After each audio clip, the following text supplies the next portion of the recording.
Hi, and welcome to the video. Today we're discussing unit trusts.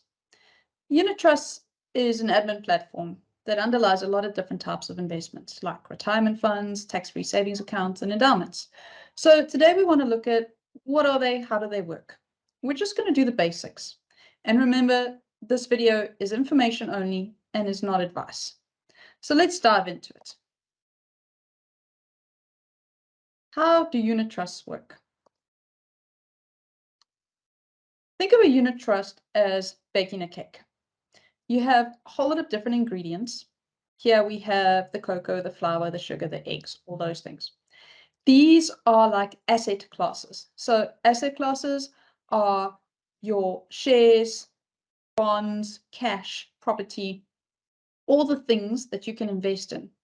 Now, when we take all of that and we put it in a bowl, the bowl itself is like the unit trust platform. We stick all those ingredients in, mix them all up, and that creates an investment fund. You then, as an individual investor, can go and buy a piece of the cake that we're going to bake, and you then own all the ingredients combined into one. It makes it easier because you don't have to go and buy a whole kg of cocoa and 2 kgs of flour and all the different things that you need to make up that cake. So we mix it all in the bowl and we bake the cake. Now the end product, the cake, is cut into different slices. Those slices are called units. You buy a unit. That's why it's called a unit trust. You buy a unit, and that unit is bought at a very specific price on the day that you buy it. How much money you have to put in determines how many slices you can buy. Each unit has a price, as we said. So let's say you buy your piece of cake or your unit for 10 Rand. That's the price on the day you bought it. Now that price can change at any time. And it changes for various different reasons. In our example, Russia invades Ukraine. The price of the piece of cake falls to 6 Rand because the market panics. You still own a piece of cake, but you bought it for 10 Rand. Now it's only worth 6 Rand. It's still a piece of cake, but if you try and sell it today, you're going to get less money than what you bought it for. And that's what happens with the price of units. They move up and down. Over the long term, though, we can be confident that the price of those units will move up. Why do we say that? Well, essentially because of inflation.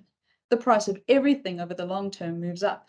And so as long as your cake retains value, as long as it still tastes nice, it's still soft and moist and people want to eat it, the price will go up. As long as you don't sell it, you don't lose anything. So if the price drops and you hold on to it, you only sell it when the price goes up, well, you will make money. And that's essentially how a unit trust investment works. But who decides what type of cake you're going to make? Well, we have a baker. Now, some bakers are more famous than others. So here we have Jamie Oliver. A lot of people know Jamie Oliver. He's a brand name. Jamie Oliver bakes the cake. He's going to decide what type of cake he's going to bake. So a fund manager or the baker decides on what his fund is going to look like. Maybe it's an equity fund or a bond fund or a cash fund. They are the ones who decide. They also decide the recipe. So what ingredients are going to go into that particular cake. Now, like I said, we've got Jamie Oliver and he's a brand name. And then we've got Katlego. Now, a lot of people don't know him because he doesn't have a TV show yet. But he can also bake really good cakes. Why are we talking about brand names and the unknown? Well, you may have heard people speaking of active versus passive investing. And basically what happens here is you have the brand names, if you like, the Jamie Olivers, who are a team of people who get together, they do their research, and they try and create a recipe for a cake that's going to be better than everybody else's. They do that by buying the right types of assets or ingredients at the right time, and thereby trying to add value to your investment. Then you have someone like Katlego.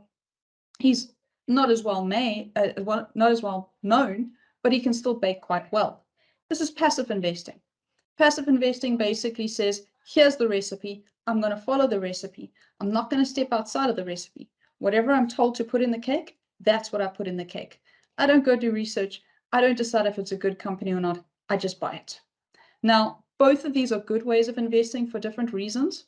And we'll do a video very soon going into a bit more detail about the difference between them, why both are good, and how you can combine both to come up with a really good investment. But I hope today was helpful and you have a better understanding of unit trusts. Please, you can like our page or subscribe. And if you've got any questions, just drop us an email or a WhatsApp and we'll be happy to answer them. Thank you so much and goodbye.